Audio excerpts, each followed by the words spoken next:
எனக்கொத்தாசை வரும் பர்வதம் நேராய் என் கண்களை ஏறெடுப்பேன்.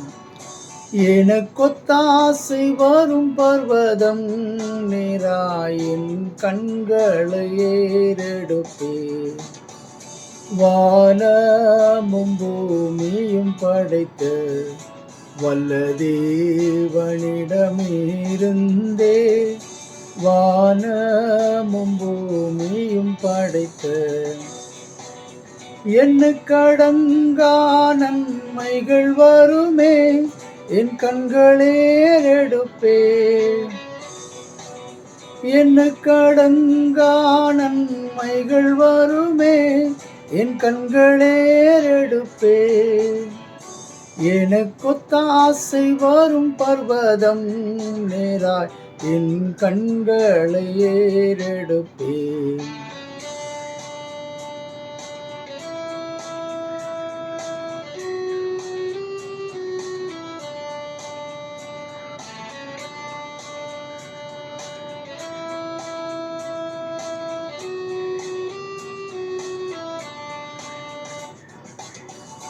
மலைகள் பெயர்ந்தகன்றிடினும் நிலை மாறி புவியகன்றிடினும் மலைகள் பெயர்ந்தகன்றிடினும் மாறிடுமோ அவர் கிருபையினாலும் ஆறுதல் எனக்கு அவரே. மாறிடுமோ அவர் கிருபையினாலும் ஆறுதல் எனக்கு அவரே. எனக்கொத்தாசை வரும் பர்வதம் நேராய் என் கண்களை ஏறெடுப்பேன்.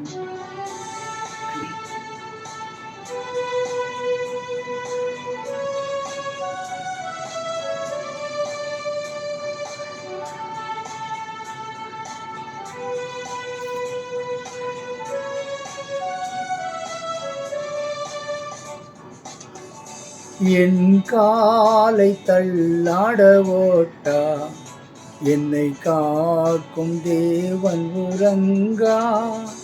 என் காலை தள்ளாட ஓட்டா இஸ்ரவேலை காக்கும் நல் தேவன் ராப்பகல் உறங்காரே. இஸ்ரவேலை காக்கும் நல் தேவன் ராப்பகல் உறங்காரே. எனக்கொத்தாசை வரும் பர்வதம் நேராய் என் கண்களை ஏறெடுப்பேன்.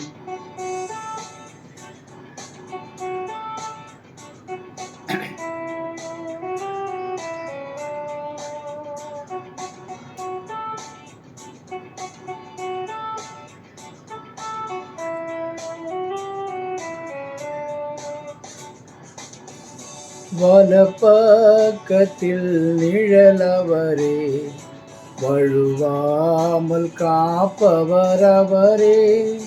வலப்பக்கத்தின் நிழலவரே சூரியன் பகலில் சந்திரன் இரவில் சேதப்படுத்தாதே. சூரியன் பகலில் சந்திரன் இரவில் சேதப்படுத்தாதே.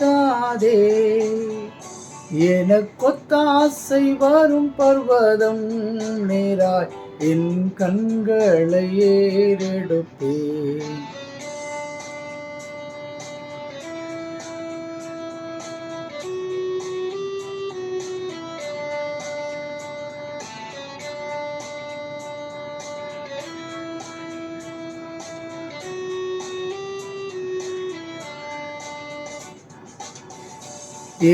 தீங்கும் என்னை அணுகாமல் ஆத்துமாவை காக்கும் என் தேவன். தீங்கும் என்னை அணுகாமல் போக்கையும் வரத்தையும் பத்திரமாக காப்பாரே இது முதலாய். போக்கையும் வரத்தையும் பத்திரமாக காப்பாரே இது முதலா. எனக்கொத்த ஆசை வரும் பர்வதம் நேராய் என் கண்களை ஏறெடுப்பேன். எனக்கொத்த ஆசை வரும் பர்வதம் நேராய் என் கண்களை ஏறெடுப்பேன். அல்லேலூயா. ஸ்தோத்திரம் ஆண்டவரே. கர்த்தாவே, இந்த நாளிலும் இந்த பாடல் எத்தனை ஒரு அர்த்தமுள்ள பாடலாக இருக்கிறது. என் காலை தள்ளாட விட்டார். சங்கீதம் 91 சொல்லப்பட்ட போல, சங்கீதம் 121 சொல்லப்பட்டது போல, போக்கையும் வரத்தையும் இது முதல் கொண்டு என்றென்றைக்கும் ஆசீர்வதிப்பேன். இந்த வசனங்களை கோர்வையாக கொண்டு இந்த பாடல் இயற்றப்பட்டிருக்கிறது. எல்லோருமே அவரை தான் நம்பி இருக்கிறோம். காக்கை குருவிகள் முதல் கொண்டு இந்த உலகத்தில் இருக்கிற அண்ட சராசரங்களும் அவரையே நோக்கி கொண்டு இருக்கிறது. அதனால தான் இந்த பாடல் சொல்ல இருக்குது, வரிகள் சொல்லப்பட்டிருக்கிறது. எனக்கு ஒத்தாசை வரும் பர்வதங்களுக்கு நேராக என் கண்களை ஏறெடுக்கிறேன். ஆண்டவர் எல்லோரையும் போஷிக்கிறார். அவர் ரொம்ப ரொம்ப நல்லவர். கர்த்தர் நல்லவர், அவர் கிருபை என்றும் உள்ளது. இந்த நாளிலும் கர்த்தரை நாம் ஸ்தோத்தரிப்போம். ஆண்டவரே, உம்மை துதிக்கிறோம் அப்பா, உம்மை துதிக்கிறோம், ஸ்தோத்தரிக்கிறோம். நீர் நல்லவர், வல்லவர், மகிமைக்கு பாத்திரர். ஆண்டவரே, உம்மை நன்றியோடு துதிக்கிறோம் ஐயா, உம்மை நன்றியோடு துதிக்கிறோம் அப்பா. ஹல்லேலூயா. உமக்கு நன்றி ஆண்டவரே, உமக்கு நன்றி தகப்பனே. ஹல்லேலூயா. உமக்கு நன்றி நன்றி நன்றி ஆண்டவரே. உம்மை ஸ்தோத்தரிக்கிறோம், ஸ்துதிக்கிறோம் ஆண்டவரே. உம்மை ஆராதிக்கிறோம் ஆண்டவரே. உம்மை போற்றுகிறோம் ஆண்டவரே. உம்மை புகழுகிறோம் ஆண்டவரே. அப்பா, நீர் எங்களோடு கூட இருந்து நடத்துகிறீரே. வானமும் பூமியும் படைத்த தேவனிடத்திலிருந்து எங்களுக்கு ஒத்தாசை வரும் என்று சொல்லப்பட்டது போல ஆண்டவரே, இன்றைக்கு உழைக்கிறதற்கு பலன் கொடுக்கிறவரும் நீர்தான் ஆண்டவரே. சிந்தனையை நல்ல வழிகளை கொண்டு போகிறவரும் நீர்தான் ஆண்டவரே. சந்தோஷத்தை கொடுக்கிறவரும் நீர்தான் ஆண்டவரே. நெருக்கத்திலிருந்து விடுதலை தருகிறவரும் நீர்தான் ஆண்டவரே. உம்மை நன்றியோடு துதிக்கிறோம், ஸ்தோத்தரிக்கிறோம், உம்மை போற்றுகிறோம், புகழுகிறோம் ஆண்டவரே. உமக்கு நன்றி செலுத்துகிறோம் ஐயா. நீர் நல்லவர், வல்லவர், மகிமைக்கு பாத்திரர் ஆண்டவரே. ஹல்லேலூயா, ஹல்லேலூயா, ஹல்லேலூயா. ஸ்தோத்திரம், ஸ்தோத்திரம், ஸ்தோத்திரம் ஆண்டவரே. உம்மை நன்றியோடு துதிக்கிறோம், உம்மை நன்றியோடு துதிக்கிறோம் அப்பா. உம்மை ஸ்தோத்தரிப்பதே எங்களுக்கு ஸ்லாக்கியம் ஆண்டவரே. உம்மை துதிப்பதே எங்களுக்கு ஆண்டவரே ஆறுதல் ஆண்டவரே. இந்த நாளிலும் உம்மை ஸ்தோத்தரிக்கிறோம், துதிக்கிறோம், உம்மை போற்றுகிறோம், புகழுகிறோம், உமக்கு நன்றி செலுத்துகிறோம் ஆண்டவரே. நீர் நல்லவர், வல்லவர், மகிமைக்கு பாத்திரர் ஆண்டவரே. கர்த்தருடைய கரம் ஆண்டவரே எங்களை நித்தமும் நடத்துகிறபடினால் உம்மை ஸ்தோத்தரிக்கிறோம், உம்மை துதிக்கிறோம், உம்மை போற்றுகிறோம் ஆண்டவரே. ஹல்லேலூயா, ஹல்லேலூயா. சரீரத்திலே நல்ல சுகம், பலன், ஆரோக்கியத்தை கொடுக்கிறீரே, உமக்கு நன்றி செலுத்துகிறோம். ஹல்லேலூயா. உமக்கு நன்றி ஆண்டவரே, உமக்கு நன்றி. இந்த நாளிலும் ஹல்லேலூயா. இந்த ஸ்தோத்திர பலிகளை எல்லாம் என் ஆண்டவரும் இரட்சகருமாகிய இயேசு கிறிஸ்துவின் மூலமாகவே பிதாவே உமக்கு ஏறெடுக்கிறோம் அப்பா. இந்த நாளிலும் நாங்கள் தியானித்து கொண்டிருக்கிறபடி ஜெபத்தினால் வரும் ஆசீர்வாதம் என்று சொல்லப்பட்டது போல, இந்த நாளிலும் தகப்பனே உம்முடைய கரத்திலே எங்களை தாழ்த்தி ஒப்பு கொடுக்கிறோம் ஐயா. இந்த ஜெபத்தினால் வரும் ஆசீர்வாதங்கள் என்று சொல்லி பார்த்து கொண்டு வருகிறதுல 2வது பகுதியாக பார்த்தீங்கன்னு சொன்னால், சிந்தனையை கிறிஸ்துவுக்குள் காத்து கொள்ளுகிறது ஜெபத்தினால. எல்லா உபத்திரவத்திலிருந்து விடுதலை ஆகிறது ஜெபத்தினால. எல்லா சந்தோஷத்தையும் கொண்டு வருகிறது ஜெபத்தினால.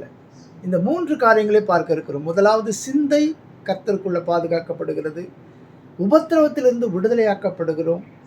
3வதாக பார்த்தீங்கன்னு சொன்னால் சந்தோஷத்தை கொடுக்கிறது. இந்த ஜெபம் எப்படியாய் நம்மளை மாற்றுகிறது என்று பார்த்தீங்கன்னு சொன்னால், ஒவ்வொரு நாளும் நம்மளை வழிநடத்துகிறதா இருக்கிறது. ஆகையினால் தான் இந்த ஜெபம் எவ்வளவு முக்கியம் என்பதை ஆண்டவர் சொல்லிக் கொடுத்தார், சீடர்களுக்கு சொல்லிக் கொடுத்தார். நாங்கள் எப்படி ஜெபம் செய்ய வேண்டும் ரொம்ப அழகாக சொல்லிக் கொடுத்தார்.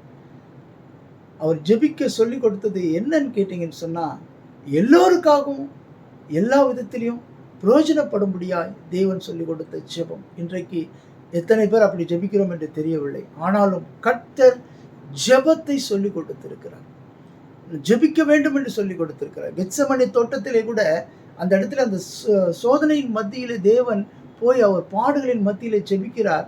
சீடர்களையும் ஜெபிக்க சொல்லும்படி சொல்லுகிறார். ஏனென்று சொன்னால், சோதனைகள் வரும்பொழுது, நம்மளுக்கு வேதனைகள் வரும்பொழுது, இக்கட்டுக்கள் வரும்பொழுது ஜெபம் தான் நம்மளை காப்பாற்றுகிறது. ஜெபிக்கிற மனுஷன் ஜெயிக்கிற மனுஷனாக இருப்பான். எந்த சூழ்நிலையிலும் நாம் ஜெபிக்கிற மனுஷனாக இருக்கும் பொழுது நம்மளை பிசாசானவன் எந்த விதத்திலும் தொட முடியாது. ஜெபிக்கிறவர்களை கண்டால் பிசாசு பயப்படுவான். ஆகையினாலே ஜெபம் எல்லாவற்றையும் மாற்றுகிறதா இருக்கிறது. கர்த்தர் இந்த நாளிலும் இந்த ஜெபத்தை குறித்து நாம் தியானிக்கும் பொழுது கர்த்தர் நம்மளோடு கூட இடைப்படணும். நாம் ஜெபம் செய்வோம். நல்ல தகப்பனே, இந்த நாளிலும் அப்பா, இந்த வேத வசனங்களை ஆராயும் பொழுது தகப்பனே, நீர் எங்களோடு கூட இடைப்படும்படியாக கூட ஜெபிக்கிறோம் ஆண்டவரே. இந்த வேத வசனங்கள் ஒவ்வொன்றும் ஆண்டவரே அழியாதது ஆண்டவரே. இந்த வசனத்தின்படி ஆண்டவரே நாங்கள் எங்களை மாற்றிக்கொள்ள, ஜெபத்திலே நாங்கள் உறுதியாக இருக்க எங்களை பலப்படுத்தும்படியாக நம்முடைய கரத்தில் ஒப்பு கொடுத்து ஜெபிக்கிறோம். தொடர்ந்து நீங்க ஆண்டவரை எங்களோடு கூட இடைப்படும்படியாக கூட ஜெபிக்கிறோம். எல்லாவற்றையும் உடைய கரத்தில் ஒப்பு கொடுத்து ஜெபிக்கிறோம். இயேசு கிறிஸ்துவின் மூலம் ஜெபிக்கிறோம் எங்கள் நல்ல பிதாவே, ஆமென். முதலாவது பார்த்தீங்கன்னு சொன்னா, இதுல சிந்திக்கிறது மிக மிக அவசியமானது. இன்றைக்கு பார்த்தீங்கன்னு சொன்னா, நல்ல சிந்தனை சிந்திக்கிறவனுடைய வாழ்க்கை மற்றவர்களுக்கு பிரயோஜனமாக இருக்கும். ஆனால் கெட்ட சிந்தனையை சிந்திக்கிறவனுடைய வாழ்க்கை மற்றவர்களை அழிக்கிறதா இருக்கும். ஒரு கொலை செய்கிறவனிடத்திலே போய் என்ன சிந்தனை இருக்கும்? அந்த கொலையை எப்படி செய்ய வேண்டும் என்று சொல்லி சிந்திக்கிற சிந்தனை இருக்கும். இவனை எப்படி நாம் தீர்த்து கட்டலாம் என்று சொல்லி அந்த சிந்தனை இருக்கும். ஒரு நல்லவனிடத்துல போய் பார்த்தீங்கன்னு சொன்னா, அந்த சிந்தனை எப்படிப்பட்டதா இருக்கும் என்று சொல்லி பார்த்தீங்கன்னு சொன்னா, மற்ற காரியங்களை மற்றவர்களுக்கு உதவி செய்யக்கூடிய எண்ணங்களை உருவாக்குறதா இருக்கும். அல்லேலூயா. சற்று சிந்தித்து பாருங்கள் பிரியமானவர்களே. இந்த நாளிலும் இந்த வசனத்தின்படி நாம் பார்ப்போம். பிலிப்பியர் 4:6 நான் வாசிக்கிறேன். நீங்கள் ஒன்றுக்கும் கவலைப்படாமல் எல்லாவற்றையும் குறித்து உங்கள் விண்ணப்பங்களை ஸ்தோத்திரத்தோடு கூடிய ஜெபத்தினாலும் வேண்டுதலினாலும் தேவனுக்கு தெரியப்படுத்துங்கள். ரெண்டாவது பாருங்க, அடுத்த வசனம் பிலிப்பியர் 4:7. அப்பொழுது எல்லா புத்திக்கும் மேலான தேவ சமாதானம் உங்கள் இருதயங்களையும் உங்கள் சிந்தனைகளையும் கிறிஸ்து இயேசுவுக்குள்ளாக காத்துக்கொள்ளும். அல்லேலூயா. சற்று சிந்தித்து பாருங்கள் பிரியமானவர்களே. இந்த நாளிலும் இந்த சிந்தனை, நல்ல சிந்தனை வர வேண்டும் என்று சொன்னால் நாம் தேவனோடு கூட ஐக்கியப்பட வேண்டும். நாம் தேவனிடத்திலே நாம் சேர வேண்டும். நாம் தேவனிடத்திலே அவரோடு கூட உறவாடும் பொழுது நம்மளுடைய எண்ணங்கள் எப்படி மாற்றப்படுகிறது? நல்ல சிந்தனை உள்ளதாக மாற்றப்படுகிறது. அது கிறிஸ்துவுக்குள்ளே நம்மளை பலப்படுத்துகிறது. இந்த சிந்தனை வர வேண்டும் என்று சொன்னால், நல்ல சிந்தனை வர வேண்டும் என்று சொன்னால், நாம் கர்த்தருக்கு பிரியமான பிள்ளையாக இருக்கும் பொழுது, கர்த்தரை தேடும் பொழுது, அவரோடு கூட உறவாடும் பொழுது நமக்கு என்ன கிடைக்கிறது? நல்ல சிந்தனை கிடைக்கிறது. இந்த சிந்தனையினாலே என்ன செய்கிறார்கள் என்று பார்த்தீங்கன்னு சொன்னால், எல்லாவற்றையும் செய்யக்கூடிய அந்த நல்ல எண்ணங்களை தேவன் தருகிறார். அதில் தான் இந்த இடத்துல இந்த வசனத்தில் அழகாக சொல்லப்பட்டிருக்குது பாருங்க. ஒன்றுக்கும் கவலைப்படாமல் நம்மளுடைய வேண்டுதல்களை என்ன செய்யணுமா? எல்லாவற்றையும் குறித்து உங்கள் விண்ணப்பங்களையும் ஸ்தோத்திரத்தோடு கூடிய ஜெபத்தினாலும் வேண்டுதலினாலும் தேவனுக்கு தெரியப்படுத்துங்கள். அப்பொழுது நமக்கு என்ன கிடைக்குதுன்னு பார்த்தீங்கன்னு சொன்னால், எல்லா புத்திக்கும் மேலான சமாதானம் கிடைக்கிறது. இந்த காலத்தில் பார்த்தீங்கன்னு சொன்னால் சமாதானம் ரொம்ப ரொம்ப அவசியம். ரெண்டாவது பார்த்தீங்கன்னு சொன்னால் என்ன சொல்லப்பட்டிருக்குதுன்னு பார்த்தீங்கன்னு சொன்னால், இருதயங்கள் நமக்கு ஸ்திரப்படுது. சிந்தனைகளை கிறிஸ்துவுக்குள்ளாக காத்துக்கொள்ளப்படுகிறது. அப்போது சிந்தனைகள் கிறிஸ்துக்குள்ளாக காத்துக்கொள்ளப்படும் பொழுது நமக்கு என்ன கிடைக்குதுன்னு பார்த்தீங்கன்னு சொன்னால், தேவன் நம்மை நல்ல வழியிலே நடத்துவதற்கு ஜெபம் மிக அவசியமாக இருக்கிறது. சூழ்நிலைகள் வேறாக இருக்கலாம், சூழ்நிலைகள் எதிர்ப்பாக இருக்கலாம். நமக்கு என்ன பிரச்சனைகள் இருந்தாலும், என்ன சூழ்நிலைகள் இருந்தாலும், அந்த சூழ்நிலைகளின் மத்தியிலே நாம் தேவனிடத்திலே ஸ்தோத்திரத்தோடு கூட ஜெபத்திலையும் வேண்டுதலையும் தரித்திருக்கும் பொழுது ஒரு சமாதானத்தையும் இருதயத்தையும் அவர் ஸ்திரப்படுத்துகிறவராக இருக்கிறார். அல்லேலூயா. இதுதான் இந்த வசனம் சொல்லப்பட இருக்குது. இன்னொரு வசனத்தை பார்ப்போம் பாருங்க. பிலிப்பியர் ஏசாயா 26:3. உம்மை உறுதியாய் பற்றி கொண்ட மனதை உடையவன் உம்மையே நம்பியிருக்கிறபடியினால் நீர் அவனை பூரண சமாதானத்துடன் காத்துக்கொள்ளுவீர். எப்படி காத்துக்கொள்றாங்க? பூரண சமாதானத்தோடு காத்துக்கொள்றார். பாருங்க எப்படின்னு சொன்னா, உம்மை உறுதியாய் பற்றி கொண்ட. இப்போ இந்த உறுதியாய் பற்றி கொள்ள வேண்டும் என்று சொன்னால் எப்படி நாம் உறுதியாய் பற்றி கொள்ள முடியும்? அவரோடு கூட உறவாடும் பொழுதுதான் அதை உறுதியாய் பற்றி கொள்ள முடியும். ஒரு மரம் வளர்கிறது என்று சொன்னால் அந்த மரம் வேர் பிடிக்க வேண்டும். அதற்கு என்ன செய்ய வேண்டும்? அந்த வேர் என்ன பூமியிலே ஆழமாக செல்ல வேண்டும். அப்பொழுது தான் அந்த மரத்திற்கு ஒரு பலன் கிடைக்கிறது. நன்றாக வேர் விட்டு வளர்ந்து அது பூத்து காய்த்து பலன் கொடுக்கிறதா இருக்கிறது. அதுபோல நம்மளுடைய வாழ்க்கையிலும் மற்றவர்களுக்கு பலன் கொடுக்க வேண்டும் என்று சொன்னால், மற்றவர்களுக்கு ஆண்டவராகிய அன்பை எடுத்து சொல்ல வேண்டும் என்று சொன்னால், மற்றவர்களுக்கு ஆண்டவருடைய அன்பை குறித்து வழிநடத்த வேண்டும் என்று சொன்னால், நமக்கு என்ன வேண்டும்? உறவாட வேண்டும். அதை தான் ஆண்டவர் இந்த இடத்துல என்ன சொல்றாரு? உம்மை உறுதியாய் பற்றி கொண்ட மனதை உடையவன் உம்மையே நம்பியிருக்கிறபடியினால், அந்த ஆண்டவராகிய இயேசு கிறிஸ்துவையே நம்பியிருக்கிறபடியினாலே அவன் என்ன பண்றான்? அசைக்கப்படாமல் இருக்கிறான். பாருங்க, உறுதியாய் பற்றி கொண்ட மனதை உடையவன் உண்மையே நம்பியிருக்கிறபடினால் என்ன செய்கிறார் ஆண்டவர்? அவனை பூரண சமாதானத்தோடு நடத்துகிறார். இன்றைக்கு பார்த்தீங்கன்னு சொன்னால் எத்தனையோ பிரச்சனைகள் இருக்கும், எத்தனையோ வேதனைகள் இருக்கும், குடும்பத்தில் போராட்டங்கள் இருக்கும். ஆனால் அவன் மனதில் ஒரு சமாதானம் இருக்கும். ஏன்னா அவன் தேவனையே சார்ந்து வாழும் பொழுது எந்த சூழ்நிலைகளிலும் எந்த பிரச்சனைகள் வந்தாலும் அவன் எப்படிப்பட்டவனாக இருக்கிறான்? அசையாமல் உறுதியோடு இருக்கிறான், பூரண சமாதானத்தோடு இருக்கிறான். அதை தான் இந்த வசனம் சொல்லப்பட்டிருக்கிறது. இன்னொரு வசனத்தை பார்ப்போம். 2 கொரிந்தியர் 10:5 பாருங்க. அவைகளால் நாங்கள் தர்க்கங்களையும் தேவனை அறிகிற அறிவுக்கு விரோதமாக எழும்புகிற எல்லா மேட்டிமையும் நிர்மூலமாக்கி எந்த எண்ணத்தையும் கிறிஸ்துவுக்குள்ளாக கீழ்ப்படிய சிறைப்படுத்துகிறவர்களாக இருக்கிறோம். அது எதுவாக இருந்தாலும் சரி, எந்த பிரச்சனையாக இருந்தாலும் சரி, அது கிறிஸ்துவுக்குள்ள சிறைப்பிடிக்கப்படுகிறதாக இருக்கிறது. பிரச்சனைகள் வரலாம், போராட்டங்கள் வரலாம்.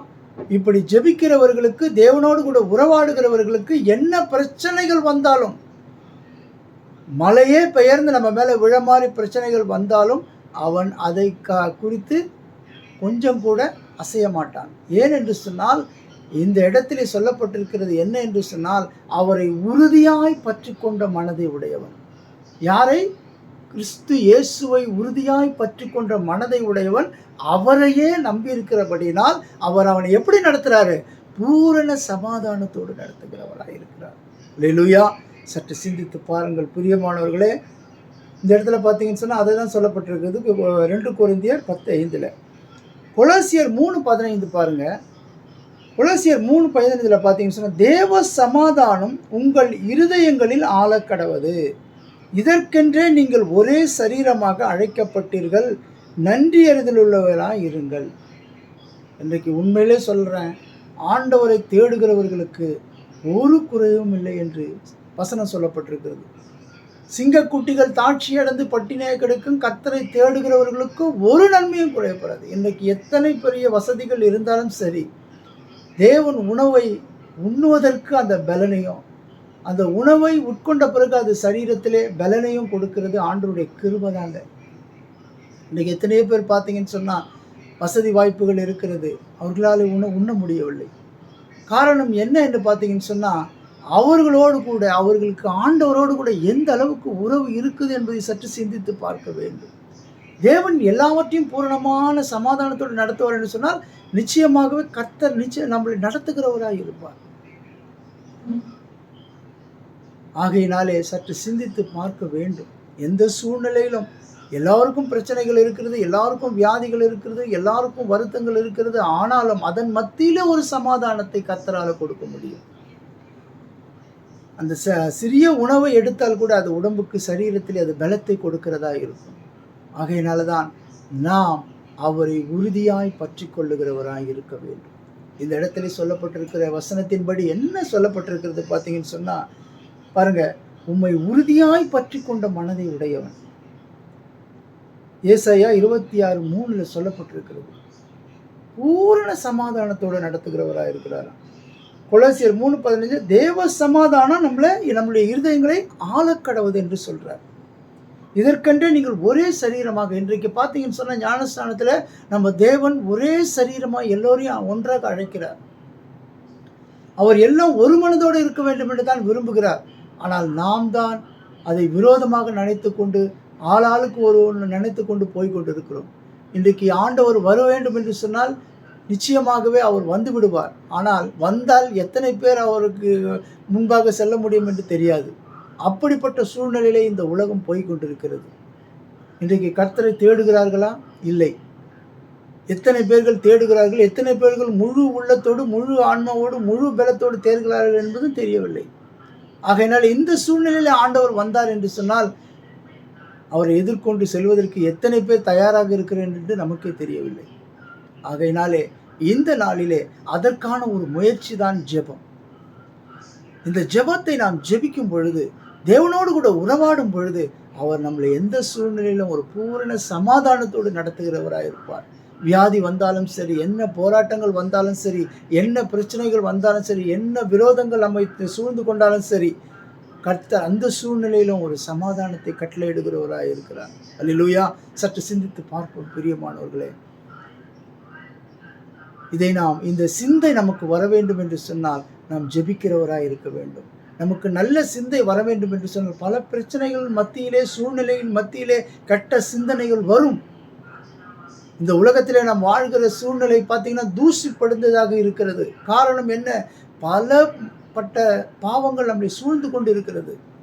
இதன் மத்தியிலே நாம் தேவனை தேடுகிறவர்களாக இருந்தால், தேவனோடு கூட உறவாடுகிறவர்களாக இருந்தால், நம்முடைய சிந்தையை நாம் சரியாக காத்துக்கொள்ள முடியும்.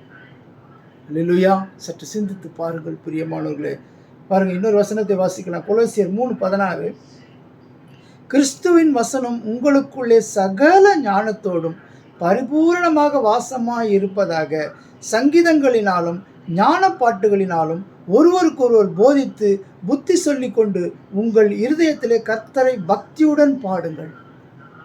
பக்தியுடன் பாடி என்ன சொல்றாரு பாருங்களேன். அவர் என்ன சொல்ல வர்றாருன்னு பார்த்தீங்கன்னா, ஒருவருக்கு ஒருவர் புத்தி சொல்ல வேண்டும். ஒருவருக்கு ஒருவர் புத்தி சொல்ல வேண்டும் என்று சொன்னால், இது எப்படி சொல்ல வேண்டும் என்று அவர் சொல்லுகிறார்னு சொன்னால், நம்ம பாடல் வழியாக கூட புத்தி சொல்லலாம். சங்கீதங்களினாலும் அவரை நம்ம சங்கீத புத்தகத்தின் மூலியமாக மற்றவர்களுக்கு புத்தி சொல்லலாம். அதை தான் இந்த இடத்துல வலியுறுத்தி சொல்லப்பட்டிருக்கிறது. என்ன சொல்றாரு பாருங்க. ஞான பாட்டுகளினாலும் ஒருவருக்கொருவர் போதித்து புத்தி சொல்லிக் கொண்டு உங்கள் இருதயத்திலே கர்த்தரை பக்தியுடன் பாடி. வாயை திறந்து பாடினாதான் பாடல் அல்ல. இன்றைக்கு பார்த்தீங்கன்னு சொன்னால் எல்லோருக்கும் பாட தெரியுன்றது சொல்ல முடியாது. எப்படி பாடினாலும் ஆண்டவர் நேசிப்பார். இருதயத்திலே பாடிக்கொண்டு இருந்தாலும் ஆண்டவர் நேசிப்பார். நம்ம எப்படி எந்த சூழ்நிலையில் இருந்தாலும் ஆண்டவர் நம்மளை நேசிப்பார். இந்த உலகத்திலே பார்க்கிற பார்வை அல்ல. இந்த உலகத்தில் பார்க்கிற பார்வை எப்படின்னு கேட்டிங்கன்னா, உங்ககிட்ட வசதி இருந்தால் தான் உங்களோடு கூட அவங்க உறவாடுவாங்க. உங்ககிட்ட எல்லாம் இருந்தால் தான் உறவாடுவாங்க. ஆனால் ஆண்டவர் நம்மக்கிட்ட இருந்தாலும் இல்லைனாலும் சரி நம்மளோடு கூட ஐக்கியப்படுகிறவர் நம் ஆண்டவராகிய இயேசு கிறிஸ்து ஒருவர் மாத்திரம்தான்.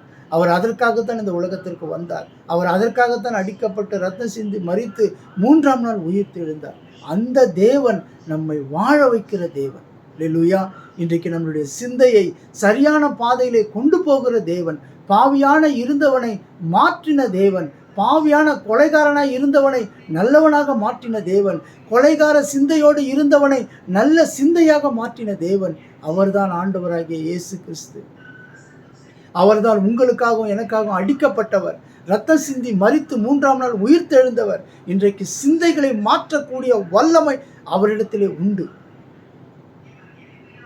ஆகையினாலே இன்றைக்கு நமக்கு நல்ல சிந்தை வர வேண்டும் என்று சொன்னால் நாம் இயேசுவை தேட வேண்டும். நாம் இயேசுவை ருசிக்க வேண்டும். நாம் இயேசுவோடு உறவாட வேண்டும். அப்பொழுதுதான் நமக்கு அந்த நல்ல சிந்தை கிடைக்கும். பிரியமானவர்களே, எத்தனையோ இன்றைக்கு கொலைகாரர்களெல்லாம் மாற்றப்பட்டிருக்கிறார்கள். எத்தனையோ ரவுடிகள் மாற்றப்பட்டிருக்கிறார்கள். அவர்களை அடக்கி கூட ஒன்றும் செய்ய முடியவில்லை. ஆனால் இந்த வேதாகமம், இந்த இயேசு அவர்களை மாற்றியிருக்கிறார். எத்தனை பேர் சிறைச்சாலையில், எத்தனை பெரிய ஆயுள் கைதிகள் எல்லாம் மாற்றப்பட்டிருக்கிறார்கள் தெரியுமா உங்களுக்கு? சிறைச்சாலையில் சென்று பாருங்கள்.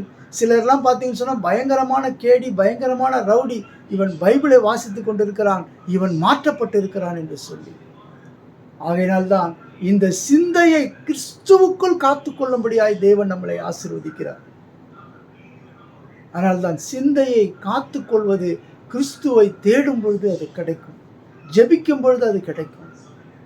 நல்ல சிந்தையோடு நாம் வாழ்வதற்கு தேவன் நம்மளை ஆசீர்வதிப்பார். இதுதான் ஜெபத்தினாலே வருகிற ஆசீர்வாதம். வசதி வாய்ப்புகள் இருந்து சிந்தை சரியில்லைனா என்ன நடக்கும்? கோடி கோடியாக பணம் சேர்த்து வைத்துக்கொண்டு சிந்தை சரியில்லைனா எப்படி இருக்கும்? ஆகையினாலே சிந்தை கிடைப்பது கூட பெரிய ஆசீர்வாதம். நற்சிந்தையோடு இருப்பது ஒரு பெரிய ஆசீர்வாதம். அதை கொடுக்கிறவர் தான் நம் ஆண்டவராகிய இயேசு கிறிஸ்து. சற்று சிந்தித்து பார்ப்போம் பிரியமானவர்களே. இன்னொரு வசனத்தை வாசிப்போம். 1 பேதுரு 1:15. உங்களை அழைத்தவர். ஆண்டவர் எப்படி நம்மளை விரும்புகிறார் பாருங்க, எப்படி நம்மளை உருவாக்குகிறார் பாருங்க. சிந்தையை மாற்றுகிறார், போராட்டத்திலிருந்து விடுதலை கொடுக்கிறார், சந்தோஷத்தை கொடுக்கிறார், மற்றும் நம்மளுடைய வாழ்க்கையை மாற்றுகிறார், பரிசுத்த வாழ்க்கையாக மாற்றுகிறார். எவ்வளவு வல்லமை உள்ள தேவன் அவர். நம்மளை கொஞ்சம் கொஞ்சமாக அழைத்து, பாவத்தை குழியில இருந்தவனை நம்மளை அழைத்து கொஞ்சம் கொஞ்சமாக மாற்றி கடைசியில என்ன நிலைமைக்கு கொண்டு வருகிறார்னு பார்த்தீங்கன்னு சொன்னா, ஒரு பரிசுத்த வாழ்க்கையில கொண்டு வருகிறார். எவ்வளோ பெரிய கஷ்டங்க இது. ஒரு குடிகாரனை போய் சொல்லுங்க நீங்க குடிக்காதன்னு சொல்லி, அவனுக்கு எவ்வளோ கோபம் வரும்னு பாருங்க. ஒரு சிகரெட் பிடிக்கிறவனை போய் பார்த்து சொல்லுங்க நீ சிகரெட் பிடிக்காதன்னு சொல்லி எவ்வளோ கோபம் வரும்னு பாருங்க. நல்ல புத்தி சொல்லுங்க எவ்வளோ கோபம் வரும்னு பாருங்க. ஆனால் இந்த இடத்துல பார்த்தீங்கன்னு சொன்னா, ஆண்டவர் நம்மளை அழைத்து போராட்டத்திலிருந்து மீட்டு நம்மளுக்கு சந்தோஷத்தை கொடுத்து சமாதானத்தை கொடுத்து கடைசியில என்னவாக மாற்றுகிறார்? நம்மை பரிசுத்தவான்களாக மாற்றுகிறார். அல்லேலூயா. சற்று சிந்தித்து பார்ப்போம் பிரியமானவர்களே. கர்த்தர் பாருங்க, 2வதாக பார்த்தீங்கன்னு சொன்னா என்ன சொல்றாரு? 1 பேதுரு 1:15 உங்களை அழைத்தவர் பரிசுத்தராய் இருக்கிறது போல நீங்களும் உங்கள் நடக்கைகள் எல்லாவற்றிலேயும் பரிசுத்தராய் இருங்கள். அந்த சூழ்நிலைக்கு நம்மளை கொண்டு வந்துடுறார். முதலாவது ஸ்டெப்பு, பாவத்திலிருந்து நம்மளை தூக்கி எடுக்கிறார். கொஞ்சம் கொஞ்சமாக அவருடைய சித்தத்தின்படி மாற்றுகிறார். அதுதான் தினகரனங்கள் ஒரு மெசேஜில் சொல்லுவாங்க. என்ன சொல்கிறாங்கன்னு கேட்டிங்கன்னு சொன்னால், பில்லிகரகாம் சொன்னது போல் ஆண்டவருடைய சித்தத்துக்கு ஒப்பு கொடுக்க வேண்டும் என்று சொல்லி. அதை தான் இயேசு கிறிஸ்து கூட அந்த கெத்செமனே தோட்டத்தில் என் சித்தத்தின்படி அல்ல உம் சித்தத்தின்படி ஆக கடவுது என்று சொல்லி ஆண்டவரிடத்தில் ஒப்பு கொடுக்கிறார். இன்றைக்கு நம்மை கொஞ்சம் கொஞ்சமாக மாற்றி கடைசியில் என்ன நிலைமைக்கு வரும்னு சொன்னால், ஆண்டவரே உம் சித்தத்தின்படி என்னை நடத்துங்க, உம் சித்தத்தின்படி என்னை பாதுகாத்து கொள்ளுங்க, நீங்கள் என்னை உம் சித்தத்தின்படி நடத்துங்க என்று சொல்லி நம்மளுடைய வாழ்க்கையை ஒப்பு கொடுக்கிற சூழ்நிலைக்கு நம்மளை மாற்றி விடுகிறார். அல்லேலூயா. சற்று சிந்தித்து பாருங்க. அடுத்தபடியாக உபத்திரவத்திலிருந்து விடுதலை. ஜெபிக்கிறவர்களுக்கு என்ன நடக்குது? உபத்திரவத்திலிருந்து விடுதலை. முதலாவதுக்கு ஜெபிக்கிறவர்களுக்கு நல்ல சிந்தையை கொடுக்கிறார். 2வதாக பாருங்க, ஜெபிக்கிறவர்களுக்கு உபத்திரவம் வரும்பொழுது அதிலிருந்து விடுதலை தருகிறார். பார்த்தீங்கன்னு சொன்னா, சங்கீதம் 34:17. இந்த சங்கீதம் 34:17 தாவீதினுடைய சங்கீதம்னு சொல்லப்பட்டிருக்கிறது. இந்த தாவீதுக்கு வந்த போராட்டங்கள், இந்த தாவீதுக்கு வந்த விரோதிகள் யாருமே, அவ்வளவு விரோதிகள் இருந்தார்கள். அவரை கொன்று போட வேண்டும் என்று சொல்லி கங்கணம் கட்டி கொண்டு சுற்றித் இருந்தார்கள். ஆனாலும் தேவன் அவருக்கு என்ன செய்தார் பார்த்தீங்கன்னு சொன்னால், அந்த இக்கட்டிலே, போராட்டத்திலே, பிரச்சனையின் மத்தியிலே, இன்றைக்கு கூட பார்த்தீங்கன்னு சொன்னால் மனிதனை நம்பி, மனித சப்போர்ட்டை நம்பி வாழ்ந்தவர்கள் எல்லாம் இன்றைக்கு எழுந்து போயிடுறோம். ஆனால் தேவனை நம்பி, தேவனை சார்ந்து கொண்டு வாழ்கிறவர்கள் வாழ்க்கையிலே தேவன் ஆசீர்வாதத்தை கட்டளையிடுகிறார், பாதுகாப்பை கட்டளையிடுகிறார். பாருங்க, இந்த இடத்துல என்ன அழகாக சொல்லப்பட்டிருக்குது பாருங்க. சங்கீதம் உபத்திரவத்தில் விடுதலை. பாருங்க, சங்கீதம் 34:17 நீதிமான்கள் கூப்பிடும் போது கர்த்தர் கேட்டு அவர்களை அவர்களுடைய எல்லா உபத்திரவங்களுக்கும் நீங்களாக்கி விடுகிறார். நீதிமான் சொன்னா யாருங்க? இயேசு கிறிஸ்து எனக்காகத்தான் அடிக்கப்பட்டார், ரத்தம் சிந்தினார், மரித்தார், உயிர்த்தெழுந்தார். நீங்க விசுவாசித்தாலே நீதிமானாக மாற்றப்படுகிறீர்கள். அவருடைய ரத்தத்தால நீதிமானாக மாற்றப்படுகிறீர்கள். நீங்கள் அவரை விசுவாசித்தீர்கள் என்று சொன்னால் நிச்சயமாகவே நீங்கள் அவருடைய ஞானஸ்தானத்தின் வழியாக ரத்தத்தையும் அவருடைய உடலையும் நீங்கள் புசித்து பானம் பண்ணும் பொழுது நீங்கள் நீதிமான்களாக மாற்றப்படுகிறீர்கள். நீங்கள் எவ்வளவு பெரிய பாவியாக இருந்தாலும் சரி, இந்த உலகத்திலே மன்னிக்க முடியாத பாவியாக இருந்தாலும் சரி, உங்களையும் மன்னிக்கக்கூடிய வல்லமை அவருக்கு உண்டு. ஏன் என்று சொன்னால், இந்த உலகத்திலே 2 விதமான சூழ்நிலைகள். ஒன்று பார்த்தீங்கன்னு சொன்னால், ஆண்டவருக்கும் பிசாசுக்கும் தான் போராட்டம் நடக்கிறது. ஆனால் பிசாசு ஒரு மனிதனை, நல்ல மனிதனை கூட கெட்டவனாக மாற்ற முடியும். கெட்ட மனிதனை நல்லவனாக மாற்றக்கூடிய வல்லமை ஆண்டவருக்கு உண்டு. ஆகையினாலே இந்த நாளிலே நாம் சற்று சிந்தித்து பார்ப்போம், கர்த்தர் எவ்வளவு நல்லவராய் இருக்கிறார் என்பதை குறித்து. உபத்திரவத்தில் நம்மளுக்கு விடுதலை தருகிறார். பாருங்க, இன்னொரு வசனத்தை வாசிப்போம். யாத்ராகமம் 14:10. பார்வோன் சமீபித்து வருகிற போது இஸ்ரவேல் புத்திரர் தங்கள் கண்களை ஏறெடுத்து பார்த்து எகிப்தியர் தங்களுக்கு பின்னே வருகிறதை கண்டு மிகவும் பயந்தார்கள். அப்பொழுது இஸ்ரவேல் புத்திரர் கர்த்தரை நோக்கி கூப்பிட்டார்கள். பாருங்க, பின்னாடி பார்வோனுடைய ரதம், முன்பாக சமுத்திரம். இந்த சூழ்நிலையில காப்பாற்றுவதற்கு எந்த மனிதனால முடியுமா? முடியவே முடியாது. ஆனால் அந்த இக்கட்டு சூழ்நிலையிலே தேவனை நோக்கி அவர்கள் பார்த்தார்கள். கர்த்தர் அவர்களை விடுதலையாக்கினார். செங்கடலை பிளந்தார். செங்கடலை பிளந்து என்ன செய்தார்? அவர்களை காப்பாற்றினார். அதற்கு பின்பாக வந்தவர்களை, எதிராக வந்தவர்களை அந்த கடல் சமுத்திரத்தில் அழித்து போட்டார். இப்படிப்பட்ட ஒரு வல்லமையுள்ள தேவனை நீங்க பார்த்தே இருக்க முடியாதுங்க. ஹல்லேலூயா. சற்று சிந்தித்து பார்ப்போம். இன்னொரு வசனத்தை நான் பார்த்தீங்கன்னு சொன்னா, உபாகமம் 4:7. நம்முடைய தேவனாகிய கர்த்தரை நாம் தொழுது கொள்ளுகிற போதெல்லாம் அவர் நமக்கு சமீபமாய் இருக்கிறது போல, தேவனை இவ்வளவு சமீபமாய் பெற்றிருக்கிற வேற பெரிய ஜாதி எதுவுமே இல்லை. என்ன சொல்றாரு பாருங்க, நம்முடைய தேவனாகிய கர்த்தரை நாம் தொழுது கொள்ளுகிற பொழுதெல்லாம், ஜெபிக்கும் பொழுதெல்லாம் நம்ம கூடவே இருக்கிறாருங்க. அதனால தான் ஆண்டவர் சொல்றார், எங்கே 2-3 இருக்கிறார்களோ அவர்கள் மத்தியிலே நான் இருக்கிறேன் என்று சொல்லுகிறார் ஆண்டவர்.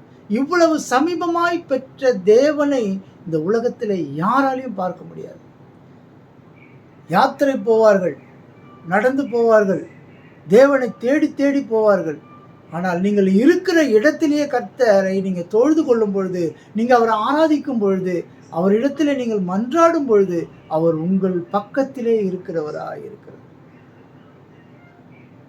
இப்படிப்பட்ட ஒரு தேவனை நீங்கள் நிச்சயமாக பார்க்க முடியாது. நான்லாம் என் வாழ்க்கையில் அதை நான் உணர்ந்திருக்கிறேன். அவரை தொழுது கொள்ளும் பொழுதெல்லாம் அவர் சமீபமாக இருக்கிற தேவனாய் இருக்கிறார். அப்போ ஜெபிக்கும் பொழுது என்னென்னலாம் நடக்குது பாருங்க. நம் சிந்தை மாற்றப்படுகிறது. நம் உபத்திரவத்திலிருந்து விடுதலையாக்கப்படுகிறோம். நீங்க சாதாரணமான ஒரு சூழ்நிலைகள் இல்லை. இந்த வசனத்தை நீங்க வாசித்து பார்த்தீங்கன்னு சொன்னா, யாத்ராகமத்துல அவர்களுக்கு வந்த அந்த உபத்திரவங்கள், அவர்களுக்கு வந்த அந்த போராட்டங்கள், அவர்களுக்கு வந்த அந்த நிந்தைகள் எல்லாவற்றையும் நீக்கி போடுகிறவராய் இருந்தார். நெருக்கத்தில் அவரை நோக்கி கூப்பிடும் பொழுது அவர் அந்த கூக்குரலை கேட்கிற தேவனாய் இருக்கிறார். அதனால்தான் ஜெபம் அவசியம். ஜெபிக்கும் பொழுது எல்லா காரியத்தையும் தேவனால மாற்ற முடியும். சமீபத்தில் ஒரு தினகரன் அவங்களுடைய செய்தி கேட்டுக்கொண்டிருக்கும் பொழுது, அவங்களுடைய மகன் உலக பிரகாரமான காரியத்தில் சிலது ஈடுபடும் பொழுது தினகரன் அவங்களுக்கு கோபம் வந்து என்ன செய்தாங்க? கொம்பெடுத்து அடித்தார்கள். ஆனால் அவருடைய தாயார் என்ன செய்தார்கள் பார்த்தீங்கன்னு சொன்னால், அதற்காக அந்த மகனை அன்பு செலுத்தி அந்த மகனுக்காக கண்ணீர் விட்டு அழுதார்கள். தேவன் அந்த கண்ணீரை மாற்றினார். அன்னாளின் கண்ணீரை கண்ட தேவன் இன்றைக்கும் உயிரோடு கூட இருக்கிற தினகரனுடைய மனைவி அவருடைய கண்ணீரை தேவன் கண்டார். செல்லா தினகரனுடைய கண்ணீரை தேவன் கண்டார். அந்த மகனை இன்றைக்கு உலகத்திற்கு அநேகருக்கு ஆசீர்வாதமாக எடுத்து பயன்படுத்தி கொண்டு வருகிறார். இதெல்லாம் சற்று சிந்தித்து பார்க்க வேண்டும் பிரியமானவர்களே. ஜெபம் எல்லாவற்றையும் மாற்றுகிறதா இருக்கிறது. ஜெபம் மிகப்பெரிய ஆயுதம். சூழ்நிலைகள் வேறாக இருந்தால் அந்த சூழ்நிலைகளை மாற்றக்கூடிய வல்லமை இந்த ஜெபத்திற்கு உண்டு. ஜெபிக்கிறவன் ஒரு நாளும் தோல்வி அடைவதில்லை. ஒருவேளை இந்த சூழ்நிலைகளை ஜெபிக்கும் பொழுது ஜெபத்துக்கு பதில் வராமல் இருக்கலாம், ஆனால் நிச்சயமாகவே பதில் வரும். ஜெபிக்கிறவனுக்கு ஒரு நாளும் குறை உண்டாகாது. ஜெபிக்கிறவனை தேவன் ஒரு நாளும் கைவிட மாட்டார். அல்லேலூயா. சற்று சிந்தித்து பார்ப்போம். இன்னொரு வசனத்தை பார்க்கலாம். சங்கீதம் 34:4 பாருங்க. நான் கர்த்தரை தேடினேன், அவர் எனக்கு செவி கொடுத்து என்னுடைய எல்லா பயத்துக்கும் என்னை நீங்களாக்கி விட்டார். என்ன சொல்லப்பட்டிருக்கிறது? சங்கீதக்காரன் சொல்றார் பாருங்க, அவர் நான் கர்த்தரை தேடினேன், அவர் எனக்கு செவி கொடுத்து என்னுடைய எல்லா பயத்துக்கும் என்னை நீங்களாக்கி விட்டார். அல்லேலூயா. சற்று சிந்தித்து பார்ப்போம். இன்னொரு வசனத்தை பார்ப்போம். சங்கீதம் 145:19. அவர் தமக்கு பயந்தவர்களுடைய விருப்பத்தின்படி செய்து அவர்கள் கூப்பிடுதலை கேட்டு அவர்களை ரட்சிக்கிறார். இன்னைக்கு 2வது டாபிக் என்ன பார்த்தோம்? முதலாவது சிந்தையை ஆண்டவர் கர்த்தருக்குள்ளே ஸ்திரப்படுத்துகிறார். 2வதாக உபத்திரவத்திலே நாம் கூப்பிடும் பொழுது நம்மளை கூக்குரலை கேட்டு விடுதலையாக்குகிறார். 3வதாக பார்த்தீங்கன்னு சொன்னால் சந்தோஷத்தை கொடுக்கிறார். ஜெபிக்கிறவன் சந்தோஷமாக இருப்பான். ஒருவேளை அந்த சூழ்நிலையிலே அந்த நேரத்திலே அவனுடைய சூழ்நிலைகள் சரியில்லாத போது அந்த நேரத்தில் அவன் வருத்தப்படலாம். ஆனாலும் உடனடியாக அவனை மாற்றி விடுவார் ஆண்டவர். தேவ சமாதானம் அவனை நிரப்பும். அவனை சந்தோஷத்தினால் நிரப்புவார். இந்த நேரம் பாருங்க, இந்த வசனத்தை பாருங்க. சங்கீதம் 16:11. ஜீவ மார்க்கத்தை எனக்கு தெரியப்படுத்துவீர், உம்முடைய சமூகத்தில் பரிபூர்ண ஆனந்தமும் உம்முடைய வலது பாரிசத்தில் நித்திய பேரின்பமும் உண்டு. எங்க உண்டு சமாதான, சந்தோஷம், மகிழ்ச்சி உண்டுன்னு சொன்னா அவருடைய சமூகத்திலே உண்டு. அந்த மகிழ்ச்சியை தேவன் நமக்கு தருகிறவராக இருக்கிறார். அல்லேலூயா. பாருங்க, மத்தேயு 7:14 பாருங்க. ஜீவனுக்கு போகிற வாசல் இடுக்கமும் வழி நெருக்கமுமாய் இருக்கிறது, அதை கண்டுபிடிக்கிறவர்கள் சிலர். இந்த சந்தோஷத்தை சிலர் கண்டுபிடிக்கணும், தேடி கண்டுபிடிக்கிறது போல சொல்றார். துன்பமான வாசல் எப்படி இருக்குன்னு கேட்டிங்கன்னா விசாலமா இருக்கும். எப்படி ஒன்றா என்ன ஒன்றா செய்யலான்ற வாழ்க்கை, அது விசாலமான வழி. ஆனால் இப்படித்தான் வாழ வேண்டும் என்கிற வழி எப்படி இருக்குன்னா நெருக்கமாக இருக்கும். அப்படி அந்த நெருக்கமான வழியிலே நாம் நடக்கும் பொழுது அதனுடைய முடிவு சந்தோஷமாக இருக்கும். ஒருவேளை இப்பொழுது நெருக்கத்திலே இருக்கலாம், ஆனால் முடிவு நிச்சயமாகவே சொல்லுகிறேன், அது சந்தோஷமாக மாறும். அதை கண்டுபிடிக்கிறவர்கள் சிலர். அதான் சொல்லப்பட்ட வசனத்தின்படி அழைக்கப்பட்டவர்களோ அநேகர், தெரிந்து கொள்ளப்பட்டவர்களோ சிலர் என்பதை போல இருக்கிறது பிரியமானவர்களே. அல்லேலூயா. இன்னொரு வசனத்தை பார்ப்போம். யோபு 36:10. அக்கிரமத்தை விட்டு திரும்பும்படி அவர்கள் செவியை திறந்து கடிந்து கொள்ளுகிறார். 36:11. அவர்கள் அடங்கி அவரை சேவித்தால் தங்கள் நாட்களை நன்மையாகவும் தங்கள் வருஷங்களை செல்வ வாழ்வாகவும் போக்குகிறார்கள். பாருங்கள், அவருக்கு கீழ்ப்படிந்து அவருடைய சித்தத்தின்படி செய்யும் பொழுது நம்மளை நன்மையினால் நிரப்புகிறவராக இருக்கிறார். அல்லேலூயா. சற்று சிந்தித்து பாருங்கள் பிரியமானவர்களே. இந்த நாளிலும் தேவன் நம்மளை ஒரு நாளும் கைவிடுகிற தேவனை அல்ல. நாம் ஜெபிக்கிறவர்கள் நிச்சயமாகவே ஜெயிக்கிறவர்களாக இருப்போம். சூழ்நிலைகள் எதிர்ப்பாக இருந்தாலும், வேதனைகள் நிறைந்திருந்தாலும், கர்த்தர் நம்மை ஜெபிக்கிறவர்கள் குடும்பத்தில் நிச்சயமாகவே விடுதலையை தருவது உறுதி பிரியமானவர்களே. பிள்ளைகளை குறித்து கவலை இருக்கலாம், குடும்பத்திலே கணவரை குறித்து, மனைவியை குறித்து கவலை இருக்கலாம். ஆனால் ஜெபிக்கிறவர்களை நிச்சயமாக விடுதலை ஆக்குவார். அந்த நெருக்கத்திலிருந்து நிச்சயமாக விடுதலை ஆக்குவார். அந்த நெருக்கத்திலிருந்து நிச்சயமாக விசாலத்துக்கு கொண்டு வருவார். கர்த்தர் நல்லவர், அவர் கிருபை என்றும் உள்ளது. பாருங்க, இன்னொரு வசனத்தை சொல்லி நான் முடிக்கிறேன். சங்கீதம் 43:4. அப்பொழுது நான் தேவனுடைய பீடத்தண்டைக்கும் எனக்கு ஆனந்த மகிழ்ச்சியா இருக்கிற தேவனிடத்திற்கும் பிரவேசிப்பேன். தேவனே, என் தேவனே, உம்மை சுரமண்டலத்தால் துதிப்பேன். பாருங்க, ஆனந்தம் வரும்பொழுது சங்கீதம் பாடுவாங்க. கர்த்தரை நாம் தேடும் பொழுது, கர்த்தரை நமக்கு பதில் கொடுக்கும் பொழுது நமக்கு ஒரு மகிழ்ச்சி உண்டாகிறது. அந்த மகிழ்ச்சியிலே தேவனை நாம் துதித்து பாடுகிறோம், ஆராதித்து பாடுகிறோம், அவரை போற்றுகிறோம், அவரை புகழுகிறோம், அவருக்கு நன்றி செலுத்துகிறோம். அதை தான் இந்த இடத்துல தாவீது செய்கிறார். பாருங்க, தாவீதினுடைய கேரக்டரில் நீங்கள் பார்த்தீங்கன்னு சொன்னால், நீங்கள் அவருடைய அந்த அந்த சங்கீதத்தில் அவர் சொல்லப்பட்டிருக்கிற வார்த்தைகளை நீங்கள் தியானித்து பார்த்தீங்கன்னு சொன்னால், அவர் இருந்த சூழ்நிலை எப்படி இருந்தது, அவரை தேவன் எப்படி நடத்தினார் என்பதை நினைத்து நினைத்து நன்றி சொல்லுகிறவராக இருப்பார். அவர் நினைவு கூறுகிறவராக இருப்பார். அந்த தேவன் நம்மளை எப்படி நடத்துகிறார் என்பதை நினைத்து நினைத்து நன்றி கூறுகிறவராக இருப்பார். இந்த நாளிலும் பிரியமானவர்களே, கர்த்தர் நமக்கு எத்தனையோ நன்மைகள் செய்திருக்கிறார். தாவீது ஒரு ராஜாவாக இருந்தால் கூட, அவனுக்கு எல்லா பலனும் இருந்து கூட, ஆனால் அவர் சொல்லுகிற வார்த்தை என்னன்னு பார்த்தீங்கன்னு சொன்னால், கர்த்தருடைய அப்ப என்ன சொல்ற பாருங்க 43:4, அப்பொழுது நான் தேவனுடைய பீடத்தண்டைக்கும் எனக்கு ஆனந்தமாய் மகிழ்ச்சியாய் இருக்கிற தேவனிடத்திற்கும் பிரவேசிப்பேன். அவருடைய ஆனந்தம், சந்தோஷம், மகிழ்ச்சி. ஆகையினால்தான் அந்த அந்த உடன்படிக்கை பெட்டி எடுத்துக்கொண்டு வரும்பொழுது அவர் சாதாரண ஒரு மனிதன் போல டான்ஸ் ஆடுறார். இந்த சாவுல டான்ஸ் ஆடுறது போல ஒரு சாதாரண மனிதன் போல. ஏன் என்று சொன்னால் தான் ராஜா என்பதை மறந்து அந்த ஆண்டவருடைய சந்தோஷத்திலே பங்கெடுக்க வேண்டும் என்று சொல்லி அவர் இப்படியெல்லாம் செய்கிறார். இன்றைக்கு என்னன்னு பார்த்தீங்கன்னு சொன்னா, மூன்றாவதாக ஆனந்தம், இந்த மகிழ்ச்சி.